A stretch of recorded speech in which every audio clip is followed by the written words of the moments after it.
Hey, it's Tom Jordan. We have a lot of headlines to get to today before we get to our guest to discuss. Our guest is going to this remarkable report that came out. Like, if we go all in on green energy, or let's just say we meet these incredibly stringent fuel standards under the Biden administration, and now ones that various states are mandating. This report that's come out, which we will get into, shows there will be no impact on climate change. It will not bring down the global temperatures, not even 1 degree. We will get into that in just a moment. Pretty important stuff. But first, a reminder to subscribe to Tom Jordan Live and share the content to whomever you see fit. Also, we'll be taking your comments here later in the program. Just put in your comments in the comments section on whatever platform you're viewing us on, whether it's YouTube, Facebook, X, Spotify, wherever you are. We are watching those comments, looking for them, and we will have them on in just a moment. All right, let's get some headlines.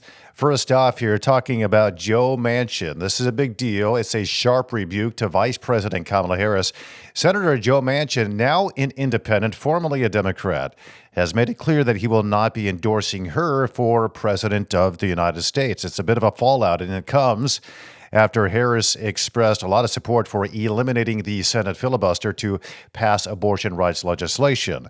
And for Joe Manchin, this move is like a direct threat to the integrity of the Senate. And he described the filibuster as this holy grail of democracy, a crucial rule that forces lawmakers to negotiate and to work together. And he warned that abolishing it would transform the Senate into the House of Representatives, but on steroids instead, leading to chaos, hyperpartisanship, those types of things. So Manchin, who has a long record of defending the filibuster, emphasized that it should not be discarded for individual political goals. And he said, listen, my loyalty lies with this country, not any party or any person's ideology. And so basically protecting the minority voices by opposing the removal of the filibuster and protecting what has become, it only leads more to a divided nation.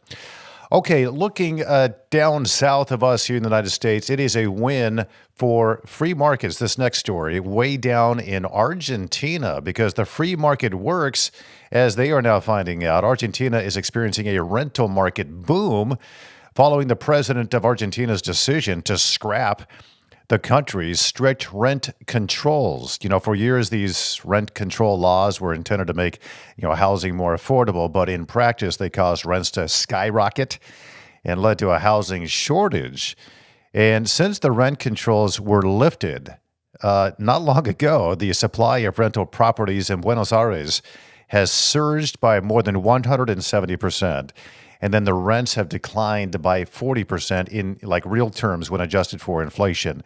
So the government intervention versus market forces. Here's the deal. Argentina's experience demonstrates how market distortions occur when governments interfere with housing through these rent controls and these price controls. That might sound like beneficial, but they ultimately suppress the supply and they push prices even higher, leading to shortages in the supply. So as a lesson for us, U.S. policymakers, with rent control advocates like President Joe Biden and Vice President Kamala Harris. They're big on rent controls, and they're suggesting similar policies to what Argentina had. I think the country of Argentina it's a cautionary tale. It's well-meaning rent caps, but they have devastating long-term consequences, as we have now seen in Buenos Aires. Antony Blinken, all right, the Secretary of State, he fails to appear before the House Foreign Affairs Committee yesterday, defying a subpoena that mandated his testimony regarding the chaotic U.S. withdrawal from Afghanistan in 2021. Blinken was expected to address, all these serious concerns over how the Biden and Harris administration, they mishandled the evacuation, and it led to the loss of American lives, not to mention all the Afghan lives that were lost as well. Millions in cash that were left behind, like tens of billions of dollars in U.S. weapons given into the hands of the Taliban, and these sensitive classified materials also falling into Taliban hands. However, Antony Blinken said, I got a commitment at the United Nations, the General Assembly, and that was his reason for skipping the hearing. But the GOP chairman, Michael McCaul, called Blinken's no-show a willful defiance, and he's now wanting to hold him in contempt of Congress. That would be historic for a Secretary of State. It'd be a historic move. if approved. Blinken's refusal to cooperate has only escalated the tensions between the State Department and lawmakers on Capitol Hill. They kind of want some answers to one of the most significant foreign policy disasters in recent U.S. history. Artificial intelligence might not be helping the left's cause to go all in on green energy. Big tech is in a mad dash to secure power for the growing demand for artificial intelligence, AI. Companies like Google and Microsoft and Amazon, they're rapidly expanding their AI capabilities, but it's progress, some say, but it comes at a pretty high cost. We're talking about skyrocketing energy consumption. Google and these others are exploring other alternatives to fossil fuels, not very successfully. Geothermal is one area they're looking at, geothermal energy in places like Nevada and in the Carolinas as well. But AI requires up to 10 times more energy than typical data searches. So these tech giants are scrambling right now to meet their green energy commitments, while also at the same time building these data centers that guzzle energy, guzzle power. And by the way, the emissions from these companies are rising dramatically. Google's emissions alone have surged nearly 50% over the past 4 years. And the AI expansion, versus the climate goals here, can they both exist at the same time? The tech industry, the rapid AI expansion, I think highlights the inconsistency of environmental pledges that they have made. While big tech touts green energy projects, their emissions continue to soar. I think it's exposing the hollowness of their climate promises and all the dependency on green subsidies. They're leaning on now geothermal and nuclear power. It kind of exposes, I think, a deeper issue, reliance on these subsidies and the government partnerships rather than market-driven solutions. And it's skewing the energy landscape. And it sidelines the cost-effective fossil fuels. They just go back to that. I don't think they'd be much of a problem.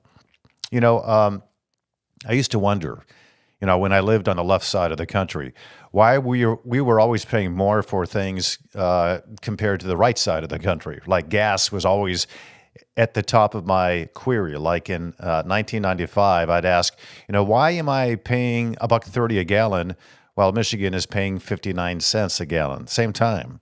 Why was that occurring? I mean, it's 2 times more expensive for gas out there in California than it was in the Midwest. Well, it was because of government regulations. These fuel standards were much different in California than the rest of the country, and it was a state decision to do that. And it's one reason why, my family and I, we moved out of there and came to the Midwest. But then not only were more states wanting to somehow, for some reason, they were wanting to be like California, a highly regulated state, but the feds were getting in on it as well. More burdensome regulations. But the reasoning behind it, the rhetoric, was that it was necessary and it was good to put in these clean fuel standards because if not, it was argued, the world would die. And so it's our responsibility to do this. So if you care about the environment, then you will pay a lot more for gas in order to save the environment. But is that at all true? Like, can we define how much benefit the environment will reap if we all pay more for cleaner fuel? Like, which the government decides is best for, said environment, which way they think is the right way to do things. Well, not really, actually. In fact, what can be determined is quite negligible. There is a think tank located in the Midwest called the Mackinac Center for Public Policy, and they produce scholarly reports on a variety of studies which impact policy decisions made at the legislative level. And they focus primarily on the state of Michigan, but also analyze data from a variety of states, which act as kind of case studies to predict if certain regulations will actually work. So, in a nutshell, what their latest report determined is that a clean fuel standard is just a fancy term for another tax hike on families, disguised as environmental progress. More money for them, less money for you, with no environmental benefit at all, as we are being told. So this report that came out is called Low Carbon, High Costs: How a Clean Fuel Standard Would Increase Gas Prices and Living Costs. And it outlines the economic burden clean fuel standard, what they say is CFS, would impose on residents with a focus on rising gas prices and the overall cost of living. And Senate Bill 275 in Michigan is one that they kind of focused on. It was introduced by a senator named Sam Singh, and it mirrors California's low carbon fuel standard. Remember, a lot of states somehow want to be like California because they're leading the way on this. And their whole aim was to reduce carbon intensity by 25% by 2035, so just a few years off, 11 years from now. However, the policy would increase gas prices by about 34 cents a gallon and diesel by 39 cents a gallon. Okay, so that's the price differential on gas, and those extra costs would not benefit residents. They wouldn't improve roads, they wouldn't improve the bridges. Where would that money go? That extra money would instead line the pockets of companies that are profiting from these so-called clean fuels. These companies that are already getting like billions of dollars in subsidies, from the federal government as well. Additionally, the program would require millions to administer, millions of dollars just to get these things going, either from new taxes, which they would have to have, or cuts to other budget priorities, all to make this come to reality and come to fruition.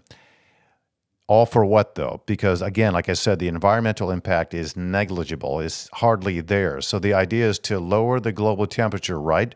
Would this monstrously expensive project do that? No.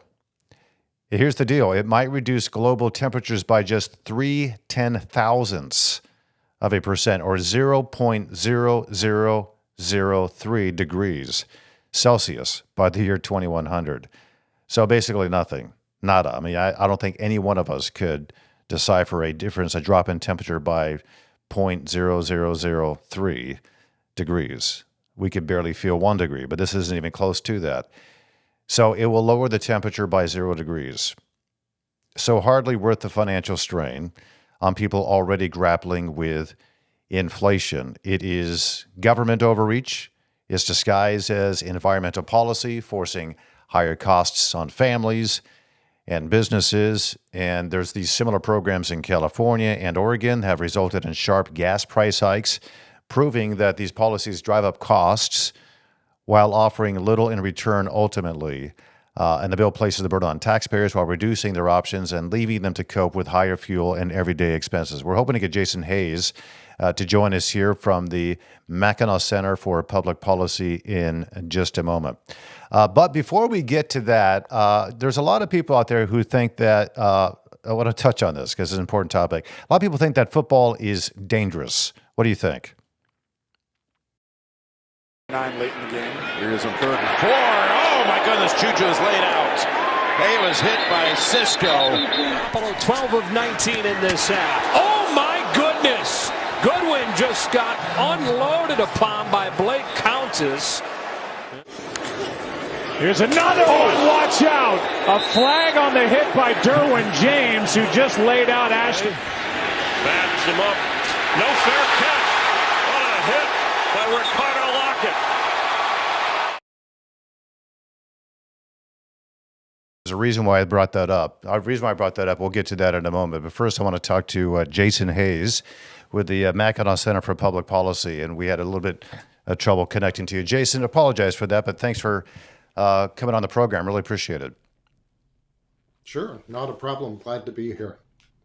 So they really are saying that all of this, I want you to get into the report if you could a little bit, because I've read through it and I understand that, all of this costs to families and to people who like to drive cars and that kind of thing is going to increase the costs of gas, cost of living potentially.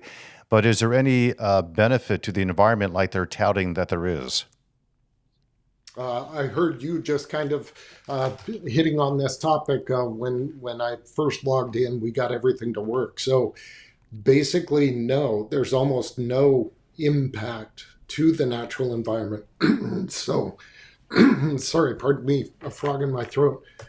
0.0003 degrees Celsius is the expected or modeled impact from this bill. If we put this into effect and we actually achieve what they're saying they could achieve, then yeah, we can't even measure that temperature change.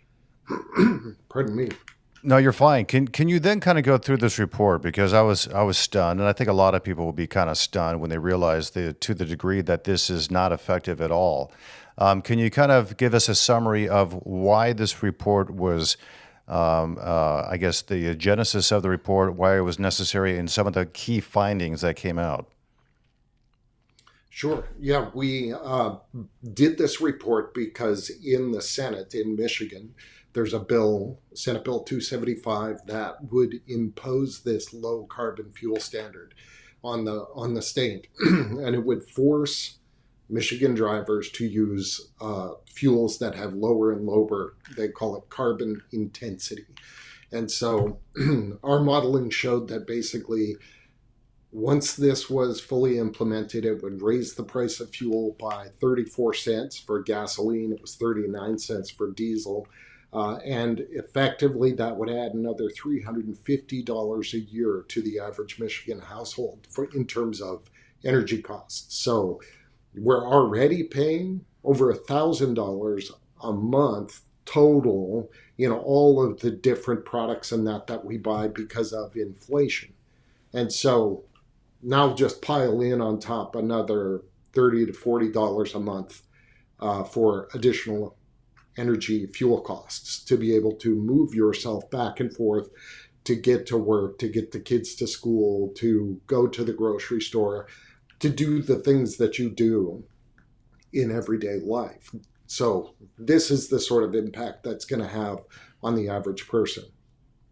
Yeah, and so you think a lot of environmentalists say, well, it's a worthy trade-off. It's going to be a little bit more expensive for us. I would say it'd be a lot more expensive because when I was out, as I mentioned earlier, I lived out in California at the time when these kinds of things were already in place, and they started this, decades ago. It was always more expensive. Like it seems in my lifetime to buy gas out there, and we'd watch the national news and we go, wow, Iowa and South Carolina and Michigan, they hardly pay anything for gas, but it was kind of this trade-off. We thought back then that this is going to help clean up the environment if we have these more stringent fuel standards out here in California. But we left because first of all, we didn't end up buying the notion that this was helping anybody. It was only helping people maybe become a little bit richer or allow the government to tax this exorbitant amount of money to everyday Californians at the time, that we just thought this isn't fair any longer, and it's not really doing much. So you look at the fuel producers, the ones that are directly impacted by this, they got to meet these increasingly strict carbon intensity targets. So you're in Michigan, and this is really specific to this Senate bill that's going through or being proposed. Yes. What are they saying, like taxpayers? Why should they be forced to subsidize a system that delivers no benefit whatsoever, no tangible relief to what they claim is this destruction of the environment? Right. And it seems almost like there's kind of a competition between progressive governors, progressive states, whether it's California, Oregon, Washington. Now Michigan is trying to get in on that. For a while, Michigan was actually being heralded as the anti-Florida for a bit after our last election. But yeah, usually these kind of things, like when the current governor, Gretchen Whitmer, got in to office, we heard things like, well, we're going to put in a new gas tax, right? Because we wanted to fix our roads. Michigan has, we're well known for that. Our roads are not the best quality. So that was going to be the plan, right? We're going to do something good for the state. We're going to invest in infrastructure. But this bill will not invest in infrastructure. It's not going to, the money that's brought in from these gas tax, well, the higher cost fuels, sorry, it's not a gas tax, higher cost fuels, is not going to go to fixing bridges, repaving roads, or any sort of thing like that. It's going to go to the companies that produce green fuels. So all it is just basically a wealth transfer from the average person. And I mean, again, we're supposed to be doing this for progressive reasons, right? Well, who's going to be hit hardest by increasing energy costs. It's not the person, the university educated, living in Ann Arbor, earning, six figures. They're not the ones that are going to be hit hardest by an extra $350 a year in energy costs. It's going to be, somebody who's struggling to make ends meet. And that 30 to 40 bucks a month is going to really force them, can I buy, cheaper food, or can I even afford to feed my kids? What am I going to, can I buy that medication that my mom needs? Or those are the kind of things that people are going to have to be choosing between. So it's now it's like, are you going to drive or are you going to eat? Are you going to drive or are you going to pay for your medicine? This is the kind of impact this sort of bill would have. Well, if I'm not mistaken, those are the quote-unquote kitchen table issues that Yes, Governor Whitmer used to exactly. talk about. These are the things that, Michiganders and Americans are discussing at the table. I don't think too many Americans or Michiganders, as she likes to say, are discussing, well, we need to reduce the global temperature by 0.0003% or 3 degrees, Right. Yes. 0.003 Yeah. degrees. And this is important that we do. That's not what they're talking about. So there's something else afoot here, is the way I look at it. And you bring up the tax that she had proposed to benefit, us, Michiganders, because that would improve the roads. So a 45-cent tax, I think, is what she was proposing. But that was mightily rejected. Yeah. Like, people in the state did not want that extra tax for something that they would immediately see the benefit of. That it wasn't worth it to them. There's got to be a better way to do it. But now this comes up, and there's a tax, essentially. It's going to raise the cost. It's essentially a tax because this is going to cost us more. And as you touched on, this doesn't benefit the people here paying that extra money for gas. It's just more of a burden. But it does go to these companies that I'm sure are advocating for this. Who are these Yes. companies? Are these the same ones that have already received part of these subsidies from, like, the Affordable Care Act and whatnot? Yeah, it's going to be any of the companies that are producing so-called green fuels. But the amusing part of this, or really the ironic part, is that at the end of the day, a lot of these companies are not even going to really be able to benefit from it either. So there's things like we called it, like, there's a bait and switch on biofuels. So ethanol is the one that's always held up as Right. the kind of the standard, right? So we're going to use corn or something like that to produce ethanol, and it's going to make our cars run cleaner. It's going to make everything in the world better, right? Okay, but the reality is, as these biofuels, or sorry, as this low carbon fuel standard is put in place, a bunch of these biofuels are going to be cut out by this carbon intensity measure, because they're still going to be producing carbon dioxide when you burn ethanol. And so only, I think it was the E85 that was going to be, or even higher, that was going to still be okay. So the 15s or the 25% was going to get cut out. So it's, at the end of the day, what this looks like is pushing more of the same sort of thing that we see coming from the federal government, which is, you will drive EVs. And Yeah. we're going to take away that choice. The party that's supposed to be all about individual choice, and they're the choice people, right? Well, you can't make a choice if it comes to the car you're driving. You can't make a choice if it comes to the fuel that you use in your car. You cannot make a choice if it comes to whether you want a gas stove or an electric stove. Can't make a choice for any of those sorts of things. But, this is from the people who talk about choice all the time. It's interesting because the former governor of Michigan, who is now the energy secretary under the Biden administration, her name is Jennifer Granholm, and she's come out and said there's no such thing as a mandate. All of that is basically Republican talking points. Nobody's mandating that people are going to drive electric vehicles. Can you respond to that? And I know, my understanding of absolutely exists, and this has been something they've been proudly endorsing for quite some time. What is the reality behind these mandates when it's not just electric vehicles, but as you touched on, there's other areas of, like, low carbon approaches to even our appliances in our house. What is the reality? What's going on?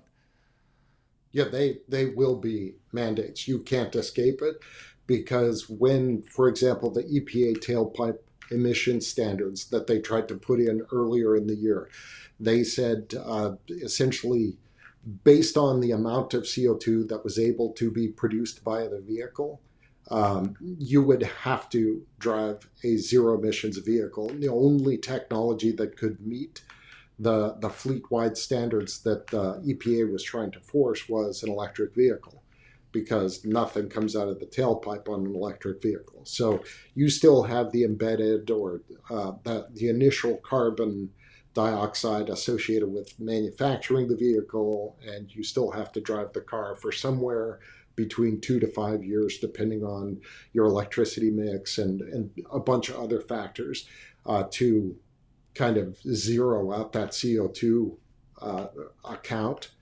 But the only type of technology really that could meet that EPA tailpipe standard would have been electric vehicles. So while the EPA was like, no, no, no, all we're doing is just putting in place a CO2 limit.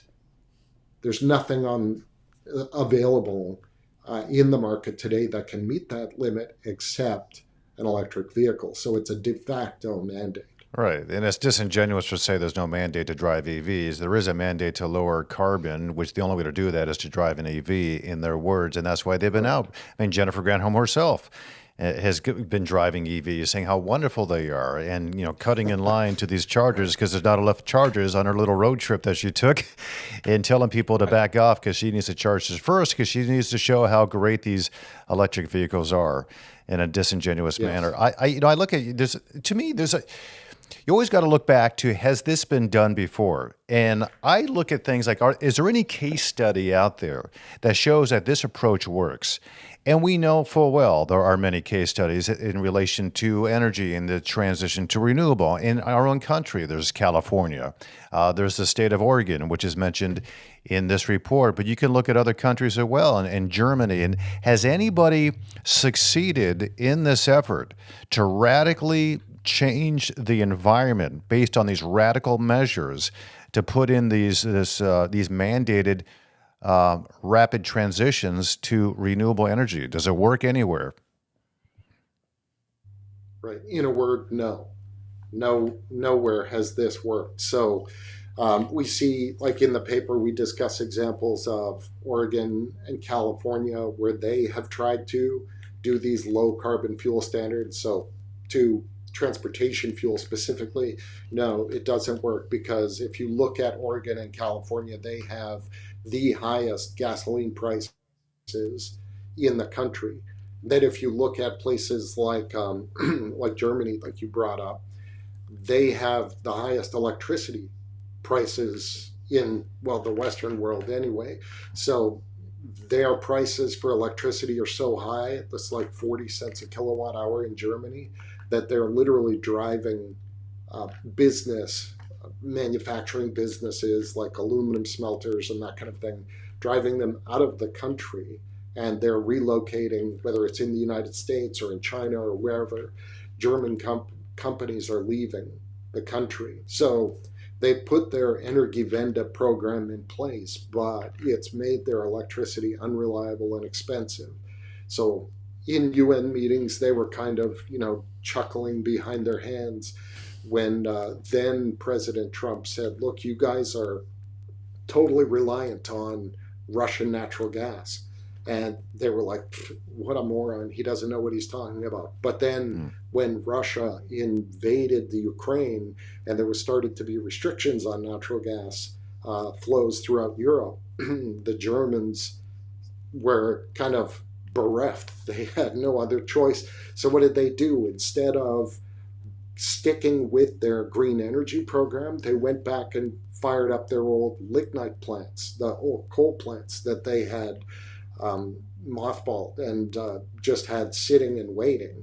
So, I mean, that's if you've ever read anything by Robert Bryce, he's an energy reporter, and he's got a Substack in that. But Bryce's rule of energy is, or energy supply is, that people will do whatever it takes to get the electricity they need to power their lives.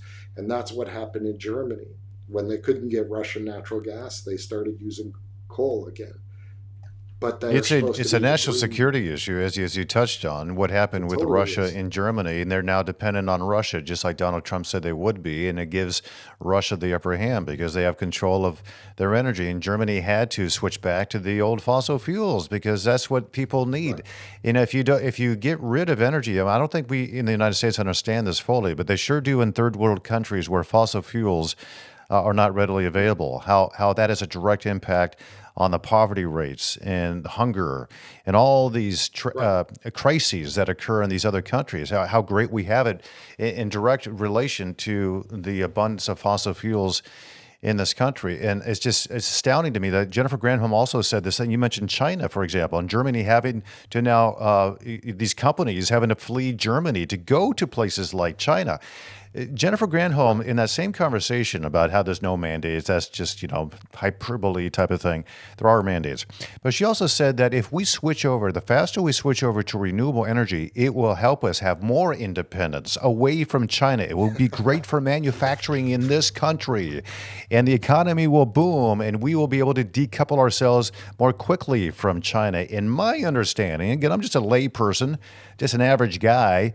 What she said is the exact opposite of the truth. Correct. What do you think? Yeah, that's exactly right. Because we had, just at the beginning of the Trump administration, we had become effectively net positive in our energy production. We were producing enough oil and gas that we were no longer reliant on the Middle East for our energy, like major energy supplies. We still, buy and sell from the Middle East and from Canada and Mexico, but on balance, we were producing enough of our own energy to be self sufficient.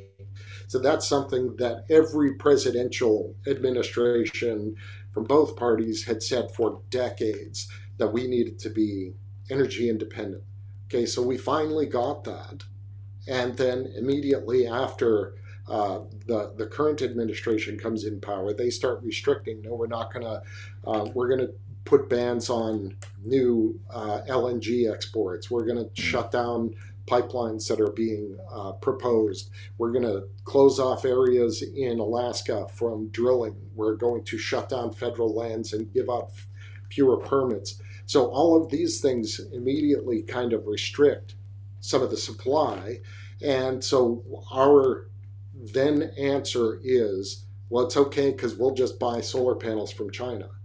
So Right. we're buying unreliable energy sources that are being made in China by slaves. The Uyghur population, 2 to 3 million Uyghurs, are enslaved using stolen intellectual property, which, if you look at US federal government pages, will explain that Chinese companies are well known for just making purloining using intellectual Yeah. property.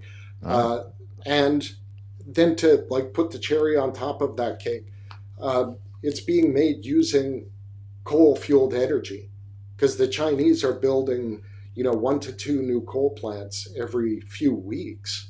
Yeah. And they're looking out decades in advance. They're building these new plants. These plants last for 40, 50, 60 years, and they're using cheap, reliable electricity that's produced from burning coal to produce the solar panels that we then buy. And again, the list, like slave technology or slavery, stolen technology, coal-fired energy, we do all of that, and then we basically almost throw our arms out of joint, patting ourselves on the back, telling ourselves, look at how good and pure and green we are because we're using this technology. No, we should be using domestically produced natural gas Right. and domestically produced uranium. We've got more than Right. enough of it to produce all the energy that we need. And instead, we're choosing to, no, we're going to regulate new construction of new nuclear plants to the point where we can't, basically, we can't afford to build them. If we Right. would cut back on some of that regulation and use well-known technologies. I mean, they build nuclear plants, big nuclear plants, for a third of the price in Korea, in Russia, in India, in China. That it's a regulatory pressure thing. Like we've written over and over again at the Mackinac Center, the Michigan Capital Confidential, our news source, has written articles saying the coming energy crisis is going to be self-imposed. There's Yeah. no need, like we're not running out of natural gas. There's about 100 years worth of natural gas with current technologies at current use levels in the ground in North America, in the United States.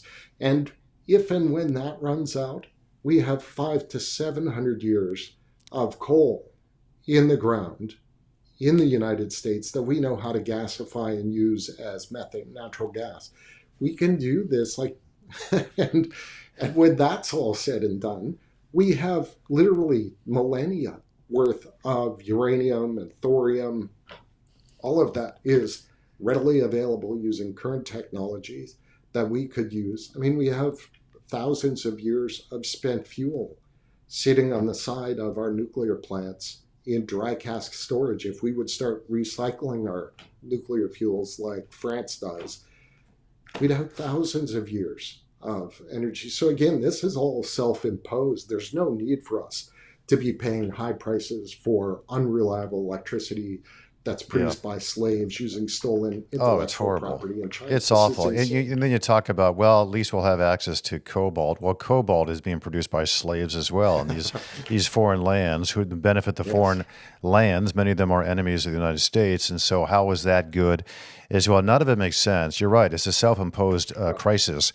And it's a problem that doesn't need to exist right now because we have enough, we could be thriving right now. And it's all based, I've asked members of Congress who are so in on renewable energies because if we do this, if we get 100%, zero carbon with our vehicles, we will save the planet. And I'll ask them, oh, how much? What is it going to do specifically?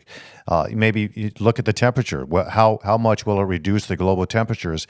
None of them have any idea because they don't know. Oh, yeah. And some will say, well, maybe a 1 degree if every single car in the world goes to electric vehicle, but they don't even know that's the case. And even if that is the case, what impact is that going to have globally? It just seems like a big ruse that we've all bought into, and all it's going to do is hurt every single individual and make our lives much more miserable. And I want to touch on this too, because I know that the Mackinac Center for Public Policy has written about just the stability alone of the electric grid.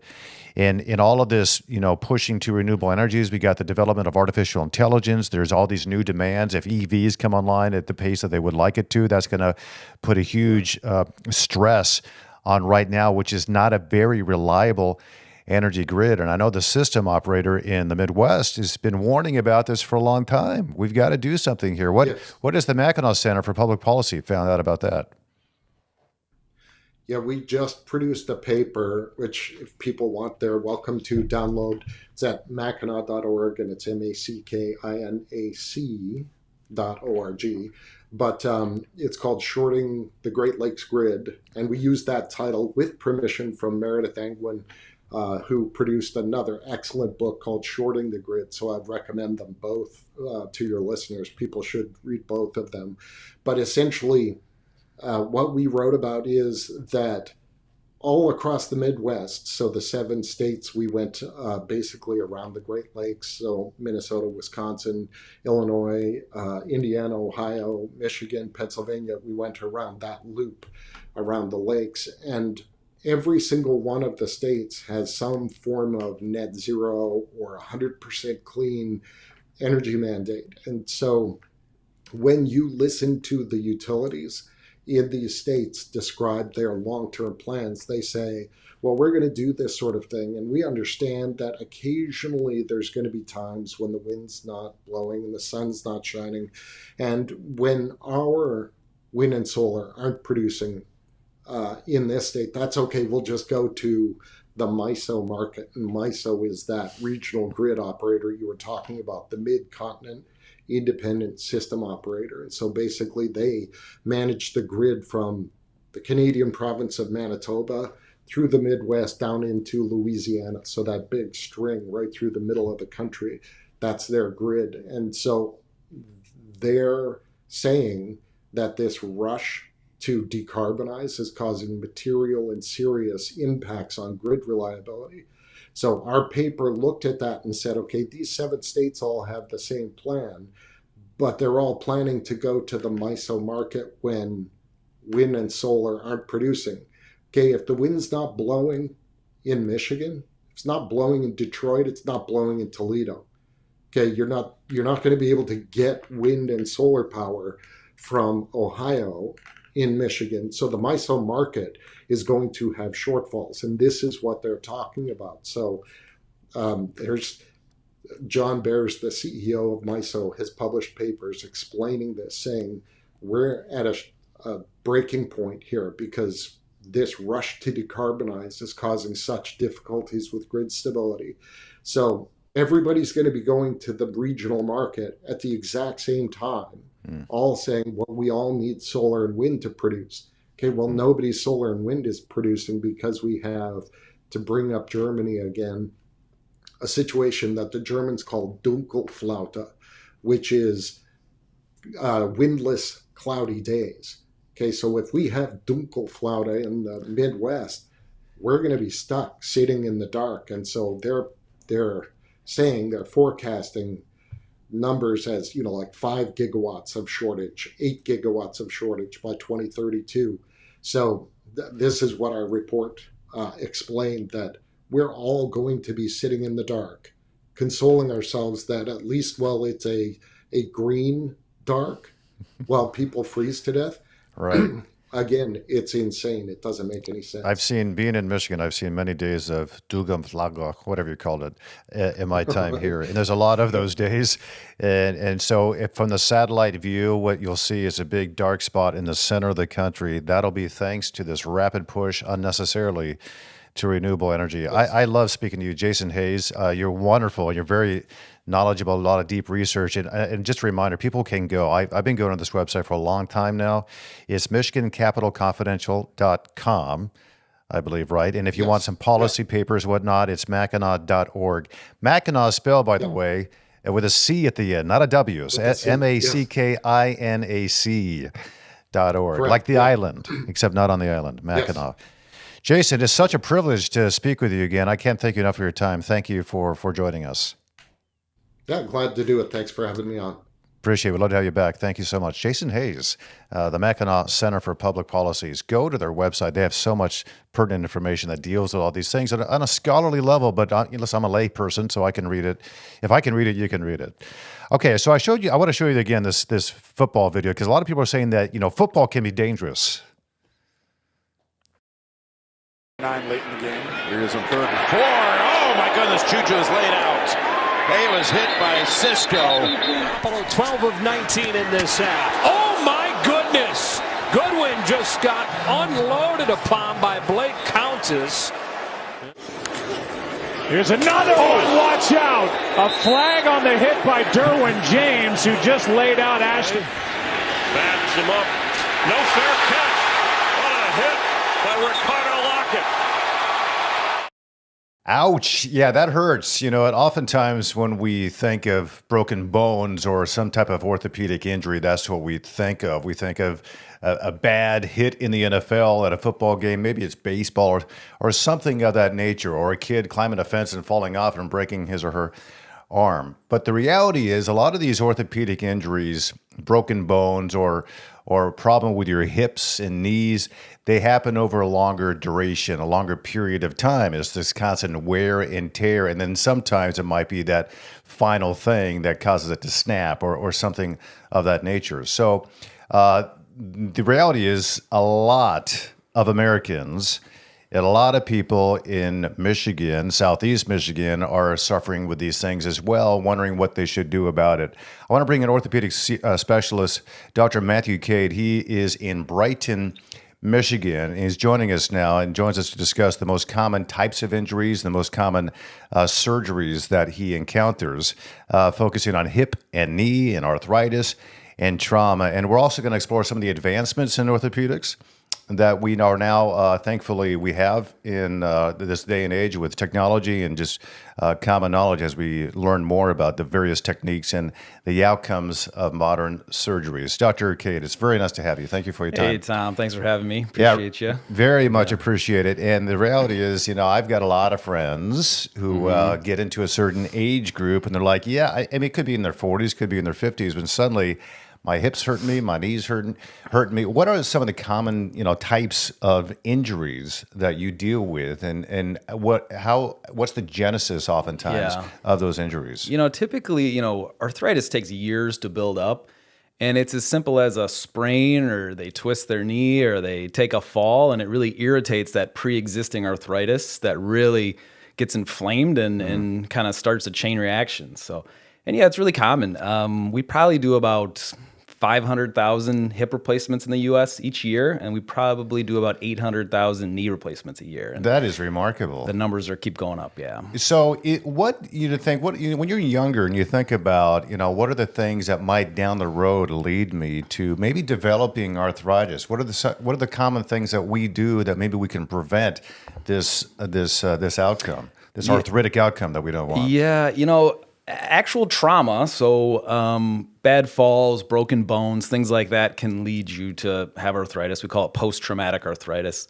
But I mean, most people, it's just wear and tear and genetics. If you did happen to smoke or use steroids a lot, things like that but that's less common. Usually it's just as people live longer, you wear out your joints eventually. Right. So is that most common in the hip and the knee? Is that what you most often see? I would say knee is most common, then hip, and kind of goes from there. So you specialize, I know, in trauma cases, right? So that's one of your areas that you really hone in on.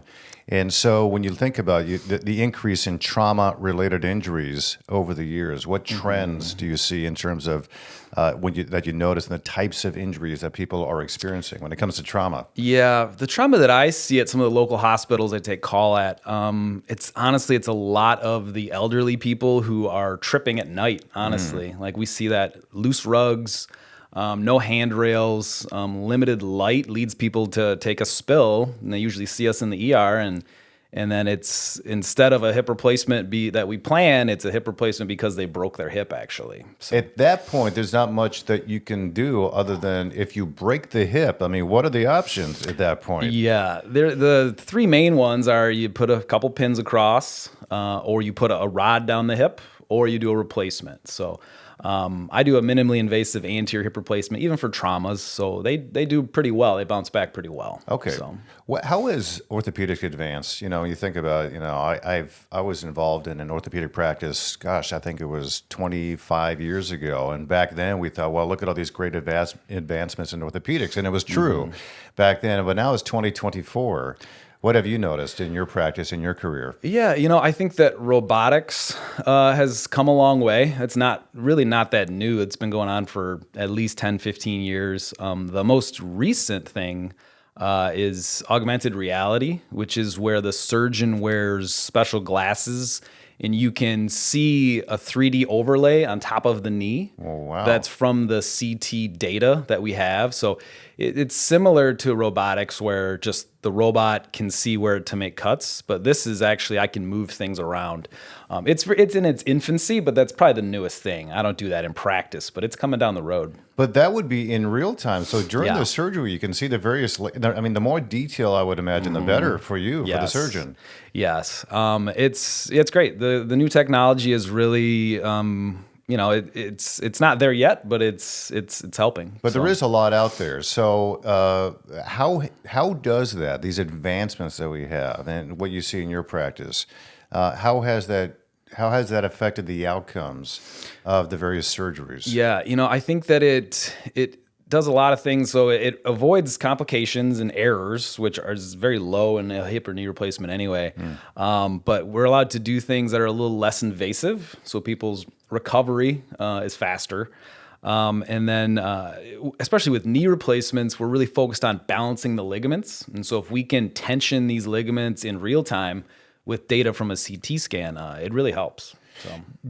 Have you noticed, because it seems like, from a layman's perspective, observationally, when I look around, it seems to me that there are amongst younger people, as more younger people are getting involved in various sporting activities, that I don't know if there is, but it seems to me there is a rise in some of these traumatic injuries amongst younger people. Maybe it's high school, maybe it's even, middle school, people are playing football and all those kinds of things, skateboarding, whatever it is. Yeah. What are some things that they can do at that age to minimize some of these breaks and various injuries they might sustain? I think a lot of it is technique and strength training. So if you have a good strength coach who can teach you the proper way to jump and land and have those stabilizing muscles strong, hopefully you can avoid, twisting an ankle or tearing an ACL. So that would be my biggest piece of advice. I think that's super important, because you think about it. I mean, the joints can only sustain so much over time, but if you got strong, say the knee, for example, if you got a strong thigh muscle around it, whatever is the supportive structure around that knee, that certainly would help. Yeah. So like leg press, those types of maybe exercises. That stuff. And then they have, they can do really good balance work, stuff that you would never really do in a normal gym. The physical therapist can kind of teach you. And then when that joint, whether it's an ankle or a knee, faces something that's a little awkward, then they can kind of stabilize themselves without even thinking about it, because they've practiced it. They've practiced those balancing activities. Some of the greatest running backs in the NFL, I've seen them train, and balance is such a big part of it. And some of these, like LaDainian Tomlinson and some of these old guys, that's what they're really honing in on. And that's probably a big, obviously they don't want to get tackled and they want to stay upright, but not getting tackled helps prevent an injury as well. What is it? Let us into a little bit of your genesis, how you got into orthopedics. Dr. Matthew Caid. When you were younger and you were kind of deciding what your career trajectory was going to look like, what led you into this field? Growing up, I spent a lot of time with my grandfather. Took him to a lot of doctor's appointments, and I just was like, wow, this is pretty cool. And then as I went on in school, I went to Michigan State and got into all the science classes and thrived and did well. And then I thought, this could be a real thing. And then after college, I worked at an OR as an OR tech, and then I just kept building off that. And that's kind of that's amazing. That's a great way to figure things out. When we're thinking about a potential career path, what are you not only interested in? That's a big part of it. But what are you good at? Yeah. And if you're good at all, I know the prerequisites in medicine are very, very difficult. But if you're succeeding in that, I thought about going down that road, but the prerequisites are pretty tough. So I thought, I might be interested, but maybe I'm not as good as that. As a Dr. Matthew Caid would be. So that's fascinating. How can people get a hold of you? Well, my office is right down Grand River here in Brighton. It's advancedorthopedics.net is where you can find me and my partners. So, but we're right here. We're right next to the Trinity building on Grand River. Great. Advancedorthopedics.net is the website.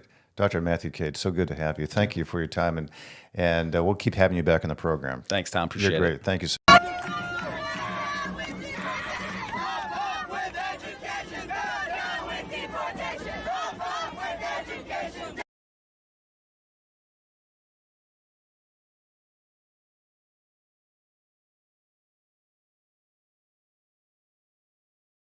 Kamala Harris. She's been now criticized heavily online after this video resurfaced of her during a parade in 2018. And the video shows the then California senator singing and dancing while attending this parade in Los Angeles. And at the time of the video, Harris was aggressively pursuing these left-wing positions on the border and on immigration. Harris was seen, as you can see, this chant of, up with education. That's good, but down with deportation. While smiling there and applauding, and the video was posted to X and with social media users criticizing the former prosecutor's principles and her real beliefs. Her policies have not changed, is what one person said. Only the lies she shares have shifted.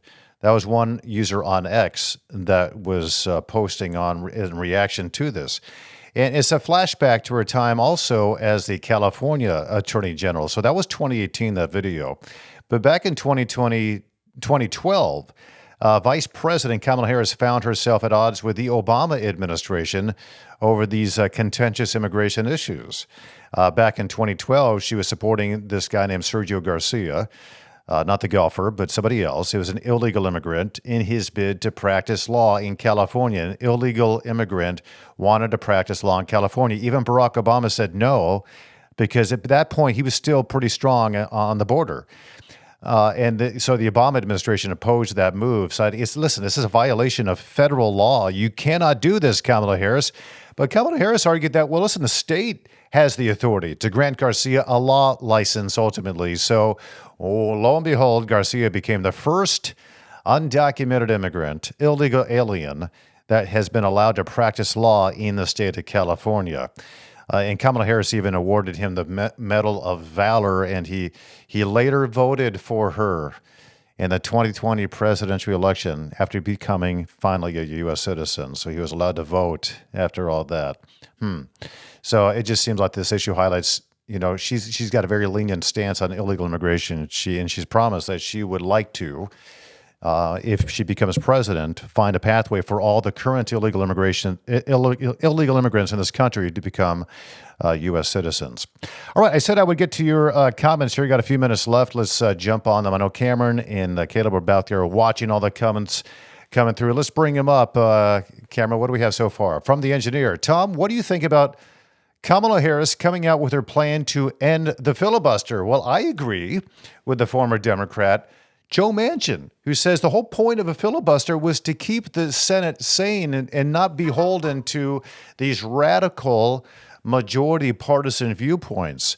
And that was the purpose, to lengthen the time of deliberation, to really consider these matters on a very intricate detail and think about those in the minority view here. And it forces a bipartisan nature in the Senate. So that's the whole purpose of the filibuster. Democrats used to largely be in support of this until they didn't have enough votes. Not that we need to end it. So we can put in things like abortion laws, federal abortion laws for all 9 months of pregnancy. That's the motivation behind Kamala Harris. I think the filibuster should absolutely stay in place, and I disagree with Kamala Harris. The engineer, thank you. All right, Cameron, what else do we have? Mel says, great topic. Cost and efficacy of our current energy policy feels like a continued assault on the middle class. It is. All of these regulations are going to make things a lot more expensive. It starts with the gas prices, then it starts with the electricity in your home. That's going to go up as well. And these continual mandates to steer away from natural gas, which is so clean and so good and inexpensive, and there's abundance of it already, as we heard Jason Hayes from the Mackinac Center for Public Policy say, we've got like 100 years worth of natural gas supplies, and on top of that, we got hundreds and hundreds of years of coal, and on top of that, hundreds and hundreds and thousands of years worth of like thermal nuclear energy. So we're good, but they want to get rid of it. Mel, thank you so much for your comments. Appreciate it. Christopher Garcia. I grew up with Christopher Garcia. He knew me when I was just a little kid, and I knew him back then too. I appreciate your comment, Chris, but leave it to the California voters to not read or understand what they are voting for. Higher gas taxes? Sure. Why not? And that's the deal, Chris. And you remember back in the 70s when we both lived just down the street from each other, and the gas lines that were going on, and because of a lack of supply of gas in this country under the Jimmy Carter era. I was a little kid, but I remember that very well, sit with my mom in the car as we're waiting forever just to pump gas into our vehicles. That's part of what might be coming if that occurs. Christopher Garcia, what a great surprise to see you. And of course, Caleb Emma, that's good. I was just listening to a podcast with J.D. Vance talking about AI and the draw on our power grid. If we were to deploy AI throughout the United States, we need more power. You're right, Caleb. The power grid right now is already unstable. And if you paid attention to California, what they've been dealing with their grid for the past 20, 25 years, They have common, what they call brownouts out there or blackouts, and some of them are instilled purposefully. So the people will not, they'll just stop using their air conditioners and their refrigerators for a time or a period because there's too many people using electricity in that state. It's only going to get far worse, and it has gotten far worse out there with their mandates. I think it's, I don't know, 35% or something, but the advancement of electric vehicles in California has further strained the energy grid out there. We do not want to be like California, the rest of the country, even though so many of our lawmakers are pushing for that to occur. Something's amiss, as you might have noticed. Hey, thanks for your time today, and thanks for your comments as well. Just a reminder, if you can subscribe to the podcast, we'd love it, on YouTube, on Facebook. If you go to TomJordanLive.com, you can get on our email list. I'll be getting contact of you on a regular basis to talk about things that are coming up and some tidbits. Also, if you go to Patreon and help us out there, it's a very, very inexpensive way to support this broadcast or this program. We will be providing exclusive content for our Patreon supporters as well through that, and some live chats with you as well. For now, that is the end of this program. Thanks for your time. God bless you. Have a great day.